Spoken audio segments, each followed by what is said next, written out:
नमस्कार दोस्तों, मैं फिर से लेकर आ गया हूँ आपके लिए एक नया वीडियो। तो चलिए बिना वक्त गंवाए हम शुरू कर देते हैं अपने वीडियो की ओर। तो आपको स्क्रीन पर दिखाई दे रहा है मित्रों, राजस्थान कर्मचारी चयन बोर्ड जयपुर ने आज दिनांक 26/2/2024 को मित्रों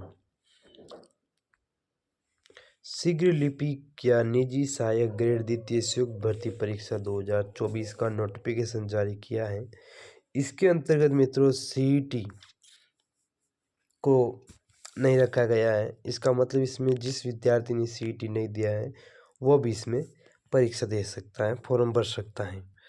तो चलिए सबसे पहले इसमें आपको वैकेंसीज बता देता हूँ, ठीक है मित्रों। जिसमें शासन सचिवालय के अंतर्गत विभाग, जिन विभागों में वैकेंसी आई है, शासन सचिवालय के अंतर्गत शीघ्र लिपिक पद की वैकेंसी निकली है, जिसमें नॉन टीएसपी एरिया के 194 पद हैं। और राज्य के अधीनस्थ विभाग या कार्यालय के लिए निजी सहायक ग्रेड द्वितीय की भर्ती निकली है, जिसके नॉन टीएसपी एरिया के 257 पद और टीएसपी एरिया के 23 पर टोटल 280 पद पर वैकेंसी निकली है। अब नॉन टीएसपी एरिया के 451 पद है टोटल, और टीएसपी एरिया के 23 पद हैं। टोटल 474 पदों पर यह वैकेंसी निकाली गई है, ठीक है मित्रों। चलिए तो इसमें आपको बताते हैं आवेदन प्रक्रिया कैसे करनी है। तो आवेदन प्रक्रिया के बारे में बताया गया है इसमें मित्रों कि आपको ऑनलाइन आवेदन करने के लिए RSMSSB की एक वेबसाइट है, उस पर जाना होगा। अगर उस पर ना जाए तो एक नई वेबसाइट बनाई गई है RSSB नाम की, उस पर आपको जाना होगा। उस पर भी आप ना जाएं तो अपने SSO ID पर जाकर आप इसमें अप्लाई कर सकते हो। अप्लाई करने के लिए आपको चाहिए OTR, वन टाइम रजिस्ट्रेशन। अगर आपके वन टाइम रजिस्ट्रेशन किया हुआ है तो आप आराम से कर सकते हो, वरना आपको पहले OTR करना होगा। तो OTR का क्या प्रोसेस है मित्रों, तो इसमें बता दूँ आपको। SSO से अपना OTR करना होगा, और उसके तहत जो OTR में आपकी फीस भरी जाएगी वो इसमें बताई गई है। इसमें क्या शुल्क लगेगा, इसमें सामान्य वर्ग या क्रीमी लेयर श्रेणी के अन्य पिछड़ा वर्ग, अति पिछड़ा वर्ग के 600 रुपये, और राजस्थान के नॉन क्रीमी लेयर श्रेणी के अन्य पिछड़ा वर्ग, अति पिछड़ा, EWS SC ST के 400 रुपये, और दिव्यांगजन के भी 400 रुपये रखे गए हैं। इसके बाद अपना OTR कर सकते हो। अब मैं आपको कैटेगरी वाइज इसके अंतर्गत वैकेंसीज की डिटेल बताने वाला हूँ, ठीक है मित्रों। तो चलिए शुरू करते हैं। ऊपर लिखा हुआ है मित्रों, देखिए, शीघ्र लिपिक या शासन सचिवालय के अंतर्गत पद कोड संख्या 1 लिखा हुआ है। ये फॉर्म भरते वक्त आपको ध्यान रखना है, इसलिए इसको पद कोड संख्या दिया हुआ है, ठीक है मित्रों। तो इसमें कुल पद कितने आए हैं, 194। ये ओनली नॉन टीएसपी एरिया के पद हैं, ठीक है मित्रों। तो इसमें जो जनरल यानी सामान्य के अंतर्गत मेल के 56 पद हैं, फीमेल के 15, विधवा के 7, परित्यक्ता का 1। ऐसी कैटेगरी में मित्रों मेल के 19, फीमेल के 5, विधवा के 2, परित्यक्ता का 1।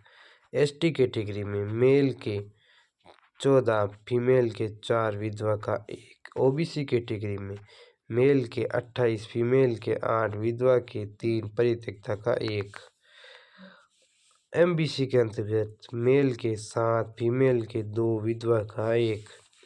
EWS के अंतर्गत मेल के 14, फीमेल के 3, विधवा के 2, और शहरी जनजाति का कोई पद नहीं आया इसके अंतर्गत। अब इसमें हम देखते हैं हम हॉरिजॉन्टल रिजर्वेशन के अंतर्गत, जिसमें दिव्यांगजन में B या LV कैटेगरी के लिए 2, HI कैटेगरी के लिए 2, LDCP के लिए 2, और ऑटिज्म के लिए 2 वैकेंसीज आई हैं। अब है कि यह लिखा हुआ है सचिवालय में से कार्यरत कर्मियों हेतु आरक्षण कुल पदों का 50%, यानी 97 पद जो है इसमें बताए गए हैं, ठीक है मित्रों, जो इनके लिए रखे गए हैं। तो आगे चलते हैं और बताते हैं भूतपूर्व सैनिकों के लिए, जिसमें मित्रों जनरल के लिए 10, SC के लिए 3, ST के लिए 2, OBC के लिए 5, MBC के लिए 1, EWS के लिए 2, और उत्कृष्ट खिलाड़ी के लिए 4 पद रखे गए हैं। अब आगे चलते हैं और आगे आता है हमारा मित्रों, आपको स्क्रीन पर दिखाई दे रहा है, आगे आता है निजी सहायक ग्रेड द्वितीय। कौन सा विभाग? राजस्थान अधीनस्थ कार्यालय। कौन सा कैटेगरी? तो नॉन टीएसपी एरिया के अंतर्गत पद कोड संख्या 2। टोटल पद निकले हैं नॉन टीएसपी के लिए 257 पद, जिसमें सामान्य वर्ग यानी जनरल में मेल का 135, फीमेल का 26, विधवा का 3 वैकेंसी आया है। अनुसूचित जाति यानी एससी के लिए मेल का 13, फीमेल का 2 वैकेंसी है। एसटी के लिए मेल का 3 वैकेंसी है। ओबीसी के लिए मेल का 33, फीमेल का 6 और विधवा का 1 वैकेंसी है। एमबीसी के लिए मेल का 5 वैकेंसी। ईडब्ल्यूएस के लिए मेल का 18, फीमेल का 2, विधवा का 1, परित्यक्ता का 1 वैकेंसी है। 12 जिले के शहरी जनजाति के लिए मेल का 7 और फीमेल का 1 वैकेंसी निकाला है। अब देखते हैं हम horizontal cut off. Horizontal cut off non TSP area के अंतर्गत, जिसमें दिव्यांगजन के अंतर्गत बी या एलवी कैटेगरी के 12, एचआई कैटेगरी के 2, एलडीसीपी के 6, ऑटिज्म का कोई नहीं। फिर आते हैं भूतपूर्व सैनिकों में, उनमें मेल का 25, सॉरी जनरल का 25, एससी एसटी का कुछ नहीं है और ओबीसी का 1 वैकेंसी निकला है। अब आता है निजी सहायक ग्रेड द्वितीय अधीनस्थ विभाग अनुसूचित क्षेत्र, जिसमें मित्रों कुल पद आए हैं 23, जिसमें 13 वैकेंसी और 10 बैकलॉग से निकले हैं। बैकलॉग जो पिछली वैकेंसी में पद खाली रह गए थे वो इस वैकेंसी में जोड़े जाते हैं। तो इसमें सामान्य में मेल का 9 वैकेंसीज निकला है, मैं फीमेल का 1 वैकेंसीज निकला है। फिर आगे चलते हैं तो अनुसूचित जाति में मित्रों कोई वैकेंसी नहीं है और अनुसूचित जनजाति के अंतर्गत मेल का 3 और बैकलॉग का 9, टोटल 12 वैकेंसीज आया है और फीमेल का बैकलॉग का 1 वैकेंसीज आया है। ठीक है मित्रों, अगर इसमें हॉरिजॉन्टल देख लें तो दिव्यांगजन के अंतर्गत बी या एलवी कैटेगरी का 3 और एलडीसीपी कैटेगरी का 1 वैकेंसी निकला है। ठीक है मित्रों, तो ये मैंने आपको बता दिया इनके कैटेगरी वाइज जो वैकेंसीज आई थी उनके बारे में। अब हम इसके आगे बात करते हैं। ठीक है मित्रों, जिसके तहत इसके जो शैक्षणिक पात्रता है उसके बारे में हम बात करेंगे। तो इसमें क्या बताया गया है मित्रों कि senior secondary from a recognised board और इट्स इक्विवेलेंट एग्जामिनेशन, यानी आप 12th पास होने चाहिए। ठीक है मित्र, तो मित्रों इसमें 12th पास तो चाहिए और इसी के साथ आपके पास DOEACC या NIL IT या कोपा या DPSC या फिर RACIT जैसा कोर्स भी किया हुआ होना चाहिए। इसी के साथ हम आगे बढ़ते हैं और आपको इसके बारे में आगे की जानकारी देते हैं, जिसके तहत इसमें बताया गया है कि इसकी परीक्षा जो होगी मित्रों OMR सीट आधारित होगी। ठीक है मित्रों,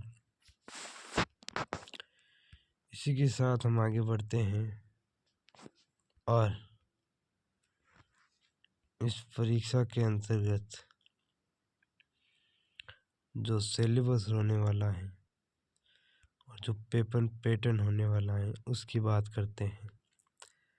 तो सबसे पहले हम बात करते हैं पेपर पैटर्न की।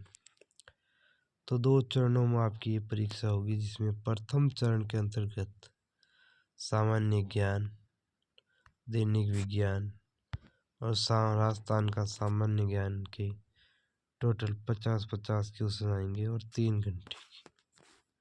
ठीक है मित्रों, अंक है 50-50 और 150 नंबर के क्वेश्चन पढ़ेंगे इनके।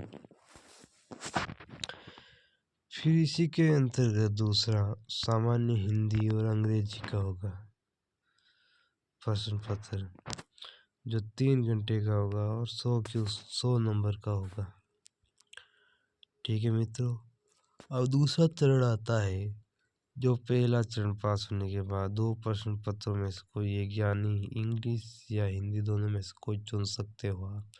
100 शब्द प्रति मिनट का श्रुतिलेख और श्रुतिलेख गद्यांश का कंप्यूटर पर अंग्रेजी में प्रतिलेखन और टंकण, और श्रुतिलेख गद्यांश का कंप्यूटर पर हिंदी में प्रतिलेखन और टंकण 10-10 मिनट दिए जाएंगे परीक्षण के लिए, और टंकण के लिए 60 मिनट दिए जाएंगे, और हिंदी में 70 मिनट दिए जाएंगे। दोनों के अंक हैं 100। इसी के साथ हम आगे बढ़ते हैं और आपको इसका सिलेबस बता देते हैं। सिलेबस के लिए मित्रों आप स्क्रीन पर इसे देख सकते हो। बाकी का जो सिलेबस है इसके लिए मैं एक नया अलग से वीडियो डालने वाला हूँ इस पर, जिससे कि आपको सिलेबस पूर्ण रूप से बता सके। अगर आपको हमारा ये वीडियो अच्छा लगा हो तो इसे लाइक शेयर और सब्सक्राइब जरूर करें। धन्यवाद।